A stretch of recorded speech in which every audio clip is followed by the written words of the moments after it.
Now we're getting reports that intelligence intercept have suggested the next 72 hours are very crucial as heavy firing will continue at the Indo-Pak border, where Pakistan is trying to ensure that terrorists infiltrate before snowfall and will provide cover fire to help these terrorists. According to reports, Pakistan will not stop the firing for the next few days as the establishment attempts to appease sentiments that the country hasn't retaliated to the surgical strike. Pakistan has reportedly deployed special service group commandos near the LOC in the past 4 days, with 150 commandos spread across the border. Pakistan is also taking the help of terrorists to target Indian forces. Lashkar has reportedly deployed its marine wing to carry out an amphibian operation along the Chenab River for a multi-pronged offensive against India as well.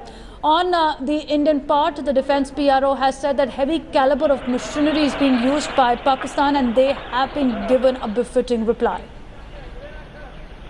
We'll try and get you more details about the heavy firing that started from Pakistan's side late last night. Sources have also indicated that Pakistani army, in fact, also tried to cross the border but was stopped by the Indian forces. Situation which was escalating yesterday continues to remain tense today as well. In different sectors, Nowshera and Mantar is where firing continues. Odi and Tangdar is where some uneasy calm prevails at the moment. So Pakistani troops continued with the ceasefire violation with firing and mortar shelling. This is 80 mm and 120 mm mortar shelling that we're seeing being fired across the border, across the international border by Pakistan.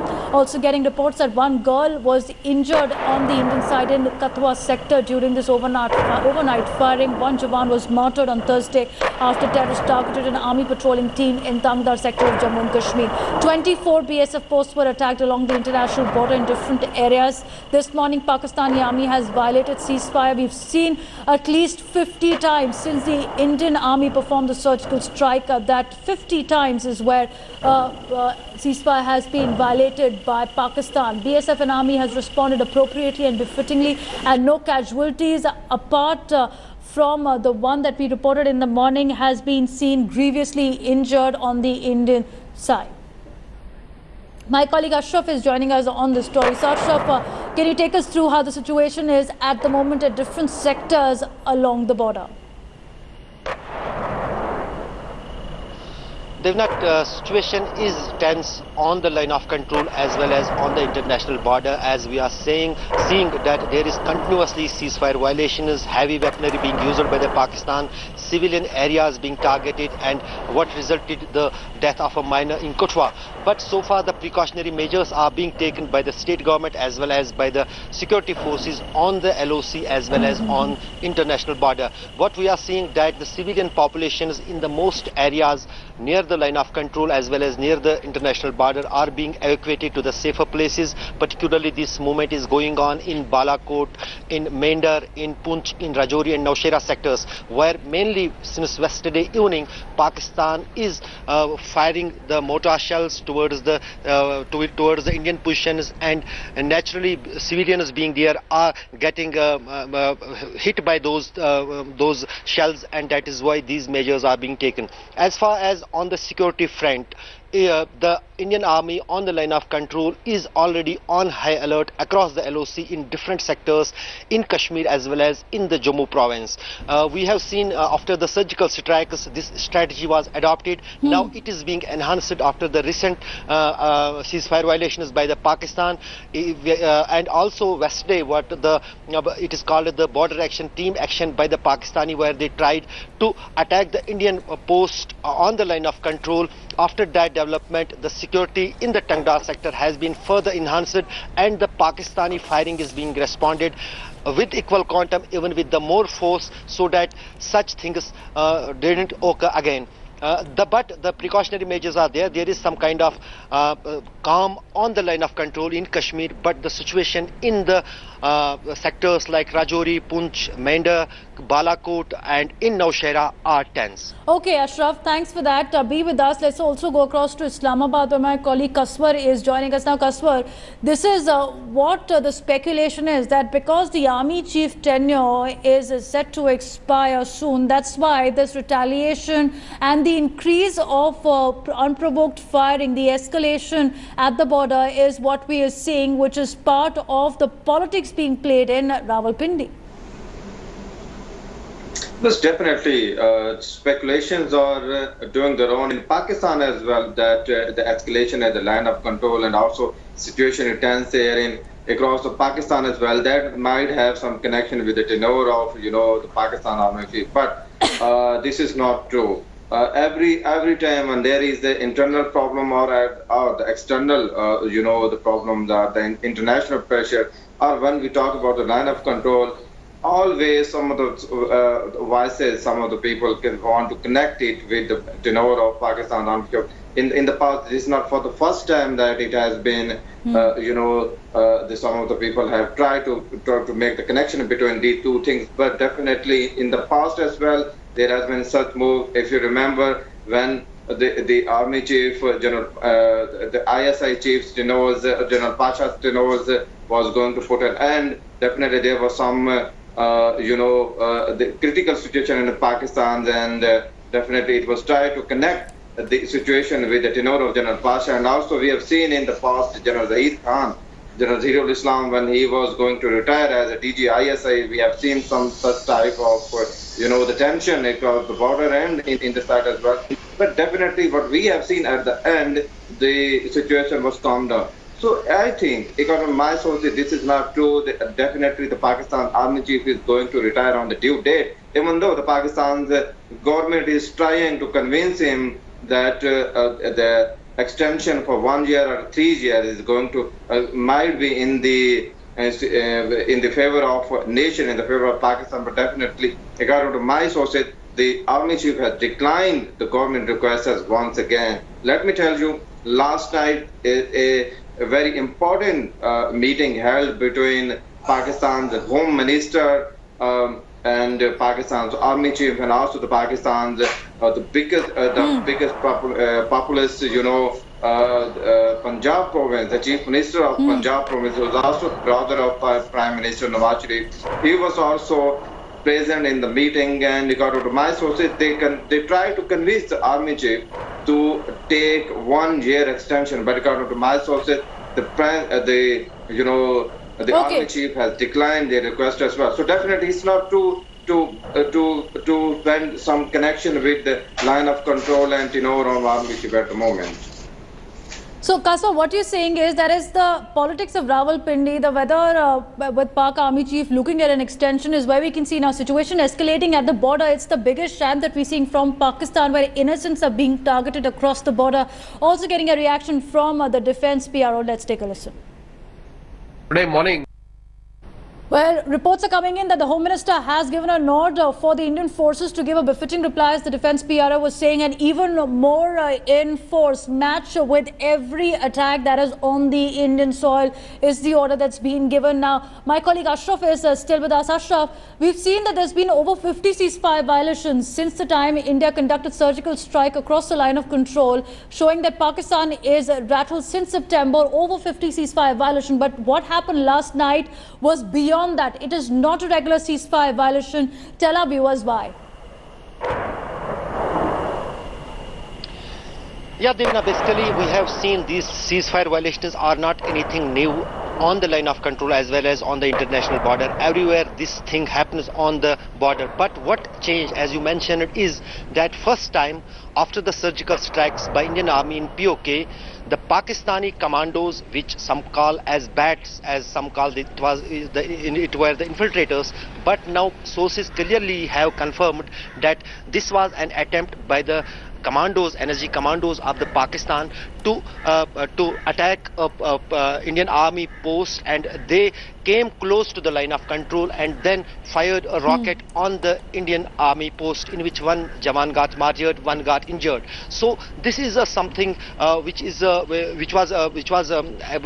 was then responded by the firing by the Indian Army there, but that attempt was foiled by the Indian Army on the line of control. But this is something serious, as if these things continue to happen, that means Indian Army has to be on high alert. It is a kind of act of war, and probably that means the situation on the line of control is going to escalate more. It is going to be much tense, as we have seen earlier, when there is some kind of this kind of expedition by the Pakistani army, it is equally being responded by the Indian Army. So when from one side the rocket was fired towards the Indian post, equally it will be responded by the same kind of action by the place and sector chosen by the Indian Army on its edge. So that means the Indian Army is already on high alert, and the tension will remain for coming days, probably for 72 hours, as you were mentioning earlier. All right, Ashraf and Kaswar, be with us, because as there is a diplomatic offensive being mounted by Pakistan,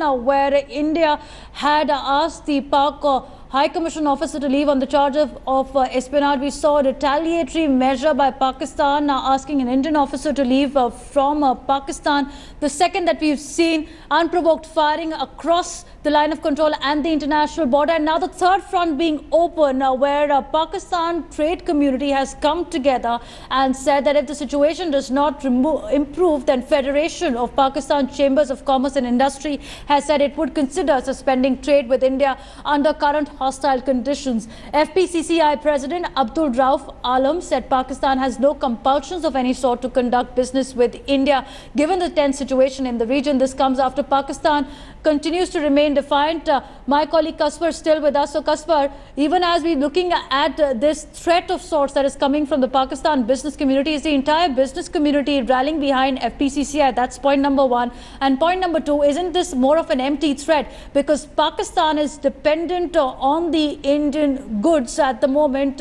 And even if they call off the trade ties, they should not forget most favored nation status granted to them is because of India. If you look at the Indus Water Treaty that's given to them, which benefits Pakistan and its community, it's because of India. So India could retaliate even more severely. Yes, definitely. You rightly pointed out that Pakistan, the Federation of Pakistan Chamber of Commerce and Industry has responded with full force, saying that they might suspend the trade with their counterpart in Indian as well. But definitely this is going to be, an important statement. They have, what we need to understand is they have not suspended at all, but they have threatened India if the situation remains the same, as you have, clearly pointed out that the tension at the line, across the line of control is, really bad. So, referring to that condition across the line of control, the Rauf Alam, who is the president of Federation of Pakistan Chamber of Commerce and Industry based in Karachi, they said that if the situation remains the same, and definitely Pakistani traders, Pakistan business community may suspend the trade with their India. But an important point is, so far, the volume of trade between Pakistan and India hangs in the favor of Indian side. In the Indian business community, the Indian traders.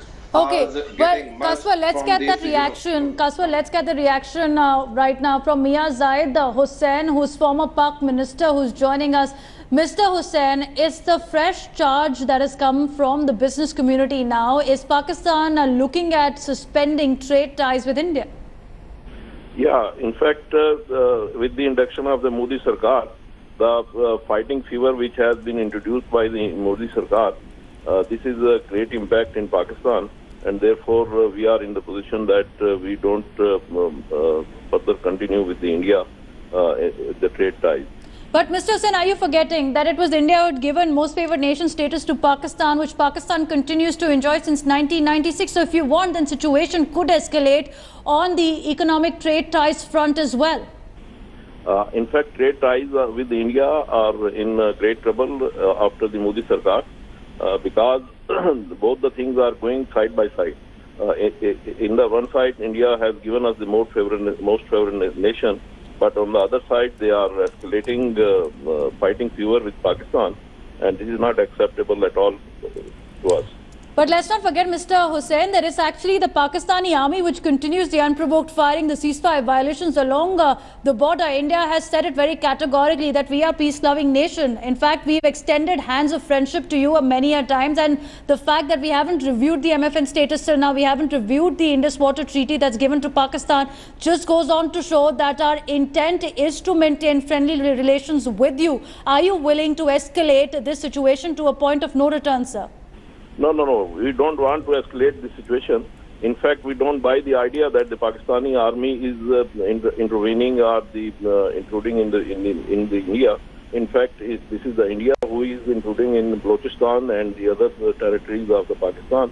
And we don't buy the idea that we are doing anything wrong. Wait a minute, Mr. with India. Hussain. In fact, This is. Wait a minute, Mr. Hussain. First of all, Balochistan. We've already heard Baloch activists talking about the atrocities committed by Pakistani army. So let's not live in a fool's paradise. The second of all, is Pakistan willing to cut off trade ties with India at the moment? Because let's not forget, it's Pakistan which will be impacted. It's your goods which are through unofficial channels also entering into India, and India has allowed it in interest of people-to-people contact so far. We wish to make and further enhance the people-to-people contact with the India, but at the same time, the trade benefit and trade balance is in the favor of India.